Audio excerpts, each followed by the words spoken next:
그래서 데이터베이스 모델링이라고 해서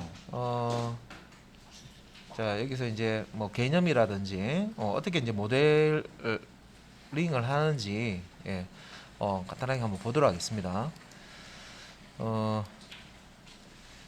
자 우리가 뭐 어떤 프로그램을 개발을 할 때 그 이 퍼포스 모델 뭐 워터폴 모델이라고 해서 지금 뭐 프로젝트를 계획하고 분석하고 설계하고 구현하고 테스트하고 유지 보수인데 우리가 이제 앞에서도 이걸 제가 한번 설명드렸어요. 분석, 그죠? 분석, 분석, 시스템 분석, 요구사항 분석, 뭐 이런 것들이 있다. 근데 뭐 여기서는 이제 프로젝트 계획도 하나 더 들어가 있죠. 프로젝트를 계획하고 일단 분석을 한 다음에 분석을 한 다음에 이런 자료들을 가지고 설계를 하고 설계가 끝나면 이걸 가지고 실제 집을 짓는 거죠. 구현을 하는 거예요. 그래서 구현을 한 다음에 구현이 끝나면 잘 구현되는지 이상이 없는지 테스트를 하고 잘못 만들었다. 결과가 제대로 나오지 않는다 하면 다시 수정을 해야 되겠죠. 다시 올라가서 수정해서 반복을 하고 그다음에 이제 유지보수라는 게 이제 사용하다가 또 이제 오류가 발생해요. 그래서 마지막에 우리가 테스트를 끝냈다 하더라도 또 이제 사용 중에 이상하지 여러 가지 오류가 발생이 되기 때문에 완벽한 100% 완벽한 소프트웨어는 없습니다. 그래서 제일 뒤에 이렇게 보시면 유지보수라고 있습니다. 그래서 공공기관에 이거는 여러분들 그 상식으로는 알아두세요. 공공기관에 프로젝트 이제 여러분들 이제 하셔서 들어가면요, 뭐 예를 들어서 뭐 3개월짜리, 6개월짜리 뭐 요즘에는 긴 거 잘 안 한다고 얘기하는데 예를 들어서 뭐 1년짜리 하잖아요, 그죠? 그러면 프로그램을 다 만들고 나서 그냥 이제 돈 받고 그냥 빠지는 게 아닙니다. 그래서 그 프로그램 개발이 완료가 된 다음에 검수를 다 하거든요. 검수라고 해서 제대로 다 만들어졌는지 다 체크를 해요. 체크해서 이상이 없으면 수고했습니다 하고 통장에 딱 입금을 시켜주는 거거든요. 근데 이제 그렇게 하고 끝나는 게 아니라 보통 한 1년 정도는 무상으로 이 시스템에 문제가 있을 때 유지보수를 해줘야 됩니다. 그 기간이 이제 끝나면 유료로 이제 유지보수 하는 거고요. 그래서 개발 끝나고 나면 무상으로 이제 서비스하는 기간이 있어요. 그래서 여기 이제 유지보수라는 게 들어가고요. 그러면 지금 이게 프로그램 만들 때 프로젝트 뭔가 프로젝트 여기 프로젝트라고 되어 있는데 우리가 시스템을 개발을 할 때 이런 순서대로 개발하는 거고 시스템 개발할 때 우리가 자바 JSP만 사용한다고 해서 프로그램 나오지는 않습니다. 거기에 지금 우리가 하고 있는 DBMS 데이터베이스가 들어가야 돼요 무조건. 어, 프로그램이 있다고 해서 우리가 이제 그 뭔가 임무 처리를 할 수 있는 게 아니라 자료가 있어야 되죠. 자료가 뭐 이제 누적이 되어 있어야 되고 그 자료를 또 처리를 해야 되고 결과도 그 자료에서 뽑아내기 때문에 예. 그래서 관계가 상당히 깊습니다. 그래서 이제 우리가 이제 자바 JSP라는 그런 이제 언어를 가지고 나 이제 프로그램 어느 정도 하네. 그럼 그 단계에서 뭔가 업무를 만들려면 데이터베이스 쪽도 이제 아셔야 되는 거죠. 같이 연동을 또 시켜야 되고 그렇게 해서 업무를 만들게 되는 겁니다. 여기 보시면 이제 분석과 설계 작업 등한시라는 거는 예전에 그랬다 그런 거고요. 요즘에는 다 알고 있어요. 있는데 이제 이런 그 분석하고 설계 작업을 잘 해야 뒤에 구현을 했을 때 제대로 된 게 나온다. 그런 뜻으로 받아들이시면 됩니다. 예전에는 이게 프로젝트를 하면 실패하는 경우가 많았지만 지금은 그나마 이제 많이 좋아졌어요. 여기 이제 보면은 뭐 대규모 프로그램을 작성하기 위한 뭐 전체 과정 이렇게 해서 간단하게 집을 짓는다 했을 때 초과 집을 짓고 목적 건물 짓고 수십 층 이상 건물 짓는다 단계가 있다는 거죠. 자 여기서 워터폴 포포수 모델이라고 해서 가장 오래되고 전통적으로 사용하던 소프트웨어 개발 모델입니다. 요런 이제 단계로 프로그램을 개발을 한다. 장점은 프로젝트의 진행 단계가 명확해진다. 이거 뭐냐면 단계가 있어요. 지금은 이제 프로젝트 계획 단계야. 그러면 계획하자. 자, 언제부터 언제까지 계획하자. 해서 계획 세웁니다.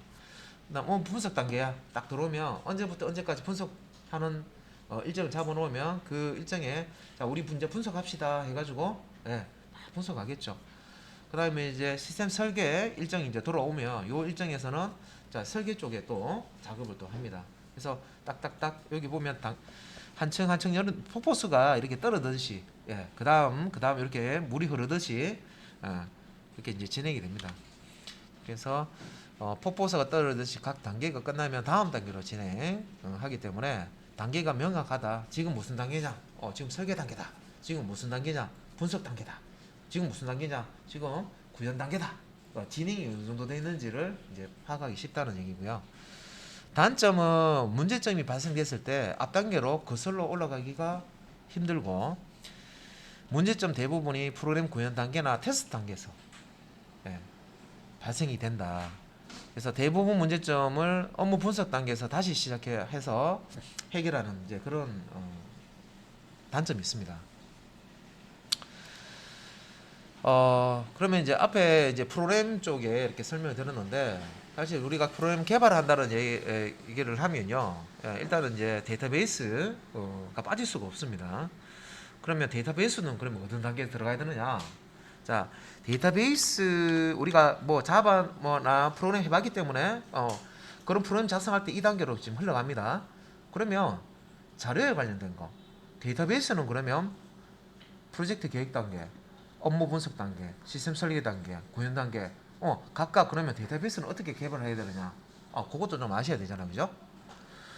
그래서 데이터베이스도 우리가 뭔가 설계를 하려면 자료가 있어야 돼요. 요구사항 분석된 그 자료들이 있어야 되죠, 그죠? 그래서 이제 그 현 세계에서 사용되는 작업이나 다음에 이제 사물들을 자 DBMS라는 이 쪽으로 이제 옮기기 위해서 이 모델링이라는 개념을 씁니다. 그래서 뭐 여기 물건 같은 거, 진열될 물건 같은 거는 이제 이렇게 테이블에다가 우리 DBMS의 데이터베이스를 생성한 다음에 그 데이터베이스 요 원통 모양 지금 그림으로 이렇게 표현을 했는데 이 안에 우리가 행과 연로되어 있는 테이블을 만들어 놓죠. 구조를 만들어서 여기에다가 데이터를 기록을 합니다. 실제 현실 세계에 이 모자라든지 선글라스라든지 이 가방 같은 걸 직접 끼워 넣는 건 아닙니다, 그죠? 그런 게 아니라 이 정보를 집어넣는다는 거죠. 정보를 집어넣고 회원 정보 같은 거 회원 테이블 넣고요. 이 회원이 뭐 어떤 물품을 샀다 했을 때 어떤 고객이 어떤 물건을 구매했는지 이제 그런 정보들을 여기에 이제 담아 놓게 되면 물건이 얼마큼 팔렸는지 누가 사갔는지 얼마만큼 사갔는지를 알 수가 있죠. 그죠? 그래서 이제 이런 그 현실 세계의 어떤 업무들을 이제 여기 그 가상의 이제 컴퓨터 안에 이제 집어넣는데 여기서 이제 DBMS 안에다가 이렇게 데이터베이스를 만들고 이제 이 데이터베이스 모델링 작업을 해서 집어넣어야 된다는 거죠. 자, 그러면 데이터베이스 모델링이라고 자, 이제 작업을 할 때 요거 지금 세 단계로 이렇게 구분해서 모델링을 합니다. 제일 처음에 이제 하는 게 이제 개념적 모델링입니다. 자, 요거는 이제 업무 분석 단계에 포함이 된다고 했습니다. 개념적 모델링. 자, 우리가 이제 개념적 모델링이 뭔지는 뒤에서 이제 또 공부를 해야 되겠지만, 자, 업무 분석 단계. 우리가 아까 퍼포스 모델이 있었죠, 그죠? 프로젝트 계획한 이 다음에 자 분석부터 합니다, 그죠? 제일 처음으로 계획이 끝나면 프로젝트를 어떤 프로젝트를 하겠다. 끝나고 나면 분석부터 시작하죠. 그럼 이 단계부터 데이터베이스도 이렇게 모델링하는 작업을 해야 되네요, 그죠? 우리가 일반 프로그램만 개발한다고 생각하지만 데이터베이스도 개발해야 되는 거죠. 그래서 그 데이터베이스를 개발해야 프로그래머로 연동을 시킵니다. 그래서 자, 업무 분석 단계에서 이미 이제 개념적 모델링을 이제 시작 들어가는 거예요. 그리고 자, 이 개념적 모델링이라는 게 이제 끝나면 논리적 모델링이라고 해서 자, 업무 분석의 후반부와 시스템 설계 요 전반부에 걸쳐서 요 논리적 모델링, 자 개념적인 모델링 작업이 끝난 그 결과물을 가지고 업무 분석 그 후반부, 그다음에 시스템 설계 전반부에 걸쳐서 논리적 모델링을 실시합니다. 그래서 다시 이제 퍼포스 모델을 가면, 자 업무 분석 여기 단계는 개념적 모델링을 하는데 끝날 때쯤, 업무 분석 끝날 때쯤과 시스템 설계 요 사이에서 개념적 모델링을 한 것을 가지고 다시 논리적 모델링으로 이렇게 작업을 합니다. 그래서 논리적 모델링에서 자 업무 분석의 후반부와 시스템 설계 전반부에 걸쳐서 논리적 모델링을 한다. 그 다음에 이제 논리적 모델링이 끝나면 이제 물리적 모델링을 하게 됩니다. 자, 요거는 어느 단계, 퍼포스 모델의 어느 단계에서 하게 되느냐면 시스템 설계의 후반부. 그래서 다시 그림을 이렇게 보게 되면, 자 업무 분석 다음에 시스템 설계죠. 이 설계의 후반부 쪽에 프로그램 구현 전에, 자 물리적 모델링을 합니다라고 되어 있습니다. 자 우리가 이제 프로그램을 이제 개발을 하는데 그 전에는 내가 데이터베이스에서 몰랐다. 그러면 그냥 난 프로그램만 그냥 개발할 줄 알면 다 끝난다고 이제 아셨던 분들은 이게 아니구나. 프로그램이 뭔가 자료를 관리하게 돼 있죠. 뭔가 입력을 하면 그걸 가져와서 저장도 해야 되고, 그죠? 그 다음에 목록을 보자. 우리 이제 게시판에 글 써놓으면 화면에 띄워줘야 되잖아요. 그 띄우는 내용들이 다 DBMS에 들어가 있어요. 내가 웹 프로그램 하는데 JSP든 PHP든 뭐 ASP든 그런 언어를 열심히 해서 잘 하시더라도 DBMS에서 그 정보를 끄집어내서 가져오는 이런 거, 연동해서 가져오는 거를 못하면은 그 리스트 목록을 웹 브라우저에 띄우는 게 불가능합니다. 그래서 이게 프로그램 개발할 때도 이 데이터베이스 작업을 같이 이제 병행을 같이 하는구나. 그래서 개념적 모델링, 논리적 모델링, 물리적 모델링 순으로 작업을 하는구나 하는 거 간단히 우리가 체크를 하시면 되고요. 그래서 뭐 이게 쇼핑몰 프로그램이 있으면 그 쇼핑몰의 정보, 그러니까 뭐 물건을 사고 파는 거죠. 그러면 물건을 우리가 올리려면 그런 물건의 정보들, 판매하고자 하는 물건의 상품의 정보들을 어딘가 저장해놔야 됩니다, 그죠? 그러면 데이터베이스가 필요한 거죠. 그래서 뭐 쇼핑몰 데이터 같은 경우는 방문 내역, 구매 내역, 뭐 이런 것들. 그다음에 기록된 내용에서 물건 구매 내역이 없는 고객 뭐 위로 정렬 뭐 이런 식으로 해서 하고 L자 모델을 테이블을 빈칸에 없는 곳으로 분류. 뭐 여기 지금 요거는 실제 이제 그 모델링 할 때 절차입니다. 그래서 이렇게 하고 그 자료를 우리가 그 모델링을 할 때 수기로 이렇게 적는다고 이제 생각하면서 어떤 자료가 발생이 되는지 우리가 그 정리를 합니다. 그런 다음에 테이블을 만들어야 되는데 여기 이제 테이블을 만들기 위한 이제 절차입니다. 그래서 그 고객 테이블 뭐 중복도 제거하고 뭐 기본 키, 프라이머리 키 나왔네요. 프라이머리 키 기본 키라고 그랬죠. 제약 조건으로는 난널, 널이 되면 안 됩니다. 다음에 유니크, 유일한 값을 가져야 됩니다 하는 그런 이제 제약 조건입니다, 그죠? 그래서 뭐 이런 이제 테이블을 만들 때 고객 테이블, 구매 테이블 이런 거 이제 만들 때 이런 이제 기본 키를 이제 사용해서 고객 이름을 고객을 구분할 수 있도록 구분도 하고 각 행을 구분할 수 있죠. 기본 키를 가지고 기본 키의 조건은 중복되지 않고 비어 있어야 된다, 비어 있지 않아야 된다. 여기 이제 난널과 유니크 제약 조건입니다. 그다음에 구매 테이블에 누가 구매했는지 고객 이름 또 필요합니다. 그래서 이런 이제 그 마스터라고 되어 있는데 주가 되는 쪽이 부모 테이블, 또 고객 이 물건은 이제 뭐 소유했을 경우에는 동그라미, 소유하지 않았을 때는 꽃표 이렇게 되어 있는데 이 테이블을 만들 때 이제 두 개를 이제 그 링크 관계를 맺어서 이 부모 테이블과 자식 테이블 이런 식으로 관계를 맺을 수가 있습니다. 그래서 여기서는 고객 테이블, 다음에 고객 테이블이 이제 부모, 상세가 되는 구매 테이블은 자식 해서 부모와 자식 테이블로 1대1 관계로 이렇게 맺어 놓습니다. 그래서 테이블과 테이블을 관계 맺을 때 요 프라이머리 키와 이 포린 키를 쓴다 그랬습니다. 그죠? 그래서 이 웨이리 키라고 하는 부모 테이블에서 유일하게 하나의 정보를 얻을 수 있다 하는 이런 포린 키를 가지고 링크를 걸 수가 있습니다. 관계를, 자, 너는 부모야, 나는 자식이야, 이런 관계를 만들어 줄 수가 있어요.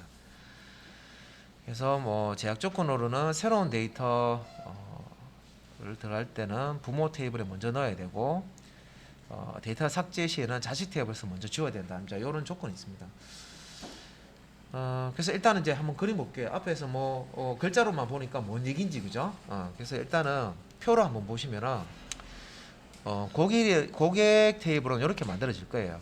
보면 이제 고객 이름 필드, 출생 연도 필드, 주소 필드, 연락처 필드, 이렇게 이제 구성되어 있고요. 필드는 필드 혹은 열, 컬럼이라고 했습니다. 이 데이터 타입을 가질 수 있는데, 고객 이름은 최대 3글자를 입력할 수 있도록, 문자 3글자 입력할 수 있도록, 출생 연도 정수값으로 이제 주는 거고요. 주소는 주소가 너무 적은데 최대 2글자, 너무 적다, 그죠? 크게 해도 상관없습니다. 그러니까 연락처, 주소 같은 경우에는 적어도 한 50자에서 한 100자 정도 넣어줘야 충분하겠죠, 그죠? 주소가 좀 길면 다 입력할 수 있도록. 그리고 P키라는 게 프라이머리 키를 의미하는 거고요. 또 널 허용해서 지금 동그라미 되어 있는 거는 널이 돼도 된다. 널이 돼도 된다 하는 거는 우리가 그 값을 알 수 없을 때 비워놔도 된다는 거죠. 비워놓으면 널이 되는 거기 때문에 여기 X 돼 있는 거는 널이 되면 안 돼요 하는 거죠. 널 허용 안 합니다. 그래서 값을 무조건 넣어라, 그런 뜻입니다. 구매 테이블 이름이 이제 by TBL이라고 되어 있는데, 이것도 마찬가지로 이 테이블을 구성하는 열, 컬럼, 필드는 고객 이름, 구매한 물건, 단가, 수량인데, 이 괄호 안에 있는 것은요 영문 이름입니다. 우리가 프로그램 할 때는 한글 쓰지 마시고 영문으로 쓰세요 라고 제가 말씀드렸죠. 뭐 경로라든지 있던 필드 이름이라든지 우리 변수 이름 같은 거 다 영문으로 쓰세요 라고 말씀드렸습니다. 왜냐하면 그게 이제 그것 때문에, 한글로 쓰는 것 때문에 문제가 발생하기 때문에 그런 겁니다. 그래서 유저네임, 프로덕트 네임, 다음에 뭐 프라이스, 어마운트, 뭐 이렇게 필드들이 있고, 자, 이 필드는 각각 이런 이제 타입들, 문자를 정보를 지적하고, 고객 이름이니까, 그죠? 물건, 어떤 물건을 구매했는지, 또 단가는 얼마인지 숫자로, 정수로 저장하고, 수량 몇 개를 구매했는지. 그러니까 여기 구매 테이블 같은 경우는 다 X라고 되어 있기 때문에 널을 허용하지 않는다는 거죠. 그래서 널을 허용하지 않는다, 무조건 어떤 값으로 넣어야 됩니다.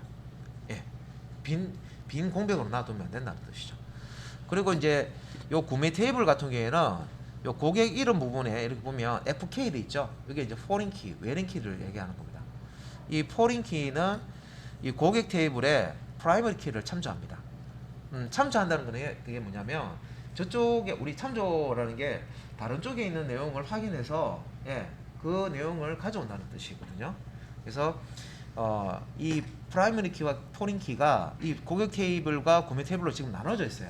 그림 요거 지금 표는 같이 붙어 있는 것처럼 돼 있지만 실제 떨어져 있는 거예요. 떨어져 있는데 이 프라이머리 키와 포린 키로 해서 요 고객 테이블은 부모 테이블, 구매 테이블은 자식 테이블로 이렇게 이제 연결을 하는 겁니다. 관계 설정을 하는 겁니다. 자, 그러면 우리가 이제 워크벤치에서 한번 만들어 보자 그랬잖아요, 그죠? 그러면 이제 우리가 설계를 지금 제대로 뭐 이렇게 하려고 하면 시간이 엄청나게 걸려요, 사실 설계도. 그런데 일단은 설계가 뭔지 한번 워크벤치에서 직접 한번 해보고, 그 다음에 한번 느껴보고, 그죠? 이렇게 되는구나. 눈으로 이렇게 한번 확인하는 게 좋습니다, 그죠? 그래서 워크벤치에서 그 모델링 할 때 메뉴에 보면 저하고 같이 실습을 하시면 됩니다. 이거는 어렵지 않기 때문에 파일에 보면 모델링 할 때 쓰는 new 모델이라는 메뉴가 있어요, 워크벤치에. 그러면 이제 new 모델 이걸 이용을 해서 이제 이 모델 이름을 MyDB라고 지금 했죠. 만약에 뭐 요거는 우리가 설계할 때 커피숍 예를 들어서 커피숍의 업무를 내가 DB로 모델링 하고 싶어요. 그러면 커피숍 DB 뭐 이렇게 하면 되겠죠. 쇼핑몰이면 쇼핑몰 DB 이렇게 하면 될 거고, 그죠? 뭐 회원 뭐 어떤 DB를 하나 만든다, 관리, 그러면 멤버 뭐 DB 이런 식으로 만들면 되겠죠. 뭐 스포츠 센터 뭐 이런데 뭐 회원 관리 뭐 하면 스포츠 멤버 뭐 이렇게 해서 센터 멤버 해가지고 DB를 이름을 주고 만드실 수 있는데, 제일 처음에 이제 만드는 게 뭐냐면 DB 데이터베이스 이름을 주잖아요, 그죠? DBMS에 우리가 자료를 저장할 때 제일 먼저 하는 게 데이터베이스를 만들어 준다. 기억나실 겁니다. 이런 시간에 제가 설명 다 드렸어요. 그 데이터베이스 안에 테이블을 만든다고 했죠. 예. 그래서 여기 보시면은 데이터베이스에서 스키마라고 하는 용어가, 워크벤치에서 여기 스키마 하는 용어가 데이터베이스를 의미합니다. 그래서 이제 버튼을 누른 다음에 에디트 스키마 한 다음에 모델 DB 이렇게 이제 마이 DB에서, 그러니까 이름을 디폴트해서 이렇게 다른 이름으로 바꿔준 거예요. 그래서 커피숍 DB를 만든다고 하면 이름을 이렇게 바꿔주시면 된다, 그런 뜻이고요. 자, 그 다음에 실제 이제 설계할 때는 위에 보면 add 다이어그램이라는 게 이렇게 나타납니다, 메뉴에. 그러면 얘를 이제 더블 클릭해서 그 다이어그램, 이제 우리가 그림을 이렇게 그릴 수가 있어요. 설계할 때, 설계도 그림이잖아요, 그죠? 그런 것처럼 우리가 이제 데이터베이스를 만들기 전에 설계도를 이렇게 그리는 거예요. 그래서 다이어그램이라는 그런 이제 그리게 될 건데, 이제 이렇게 생겼습니다. 그러니까 모닝종이처럼 화면에 이렇게 나오고요.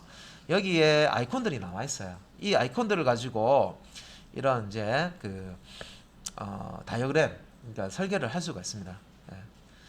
그래서 뭐 여기 보면 그 뉴 테이블 해가지고 이제 아이콘 클릭한 다음에 테이블이 만들어지면은 요 아래쪽에 세부 사항을 이렇게 입력을 하면 됩니다라고 되어 있습니다.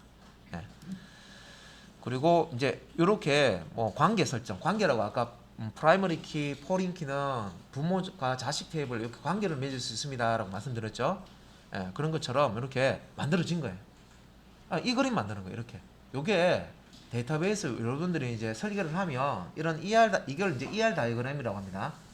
그래서 여러분들 나중에 포트폴리오 하실 때요, 그 보고서에 내가 만든 프로그램은 이런 DBMS 이렇게 DB를 설계했습니다 하는 거 해서 이거를 캡처해 가지고 보고서에 PT 자료에다 넣으시면 됩니다. 그러면 이 학생 DB 설계 이렇게 제대로 했구나, 이렇게 인식을 했구나, 포트폴리오 뭔가 작업 결과물을 낼 때 이렇게 이제 설계를 했구나 하는 것을 이제 보여줄 수가 있는 거죠. 자, 그래서 이제 여기에 보면은 테이블의 이름, 다음에 필드 이름, 다음에 타입 이런 것들이 지금 나타나 있습니다. 예. 그래서 이렇게 이제 만든 이후에 이게 이제 자동화된 툴이잖아요. 우리가 자바 할 때 이클립스 쓰면 뭔가 자동화되는 것들이 많았죠. 수동으로 해야 될 거를 자동화시키는 게 많았죠. 이게 MySQL 워크벤치도 마찬가지입니다. 원래는 ER 다이어그램 그림, 그러니까 설계도를 그려놓으면 거기서 끝이는데, 실제 여러분들이 MySQL에서 지금 사용할 수 있는 그 SQL 코드를 만들어줘요. 그리고 그 코드를 실행해서 테이블까지 만들어줘요, 자동으로. 예, 그런 기능들이 다 들어가 있어요, 워크벤치에. 그러니까 그림 그리면 여러분들이 그림 그린 걸 가지고 DB 안에 테이블을 다 만들어줍니다. 생성을 해줘요, 연동이 되면서. 예, 그런 이제 기능들이 다 들어가 있어요. 그래서 여기 이제 보면은 워크벤치에서 뭐 이런 거 이제 열어가지고 이제 포워드 엔지니어라고 되어 있는 부분인데, 이 부분이 우리가 ER 다이어그램을 만들어 놓고 그걸 가지고 실제 테이블을 자동 생성하는 그런 기능입니다. 그래서 우리가 설계했는 것을 실제 이제 데이터베이스의 테이블로 만들어주는, 자동으로 만들어주는 그런 기능입니다. 그래서 포워드 엔지니어 투 데이터베이스 해서 보면 이런 메뉴가 나오는데, 여기서 이제 로컬 인스턴스, 여러분들 컴퓨터 있죠. 여러분들 컴퓨터에 저장되어 있는 MySQL에 만들어 달라 할 때는 이렇게 로컬 인스턴스 MySQL 이렇게 선택을 하시면 되고, 나머지는 그냥 그대로 놔두고요, 다음 yes 해서 그냥 디폴트로 그냥 진행을 하시면 됩니다. 그러면 테이블이 만들어져요, 자동으로. 그래서 여기 이제 보시면은 뭐 이런 항목들이 자동으로 체크가 돼 있어요. 그냥 놔두고 예, 넥스트 하셔가지고 진행을 하면 됩니다. 그러면 이렇게 테이블이 만들어지더라. 예, 목록이 워크벤치 좌측에 이렇게 내비게이터 아래에 보면 스키마 이게 데이터베이스죠. 특정 데이터베이스 안에 이렇게 바이 TBL과 유저 TBL처럼 테이블이 자동으로 생성이 됩니다. 예. 자, 여기까지 일단은 요거는 역으로 이제 리버스 엔지니어라고 했는데 요거는 이제 다음 시간에 볼 거고요. 자, 일단 여기까지 해서 실습 한번 해보도록 하겠습니다.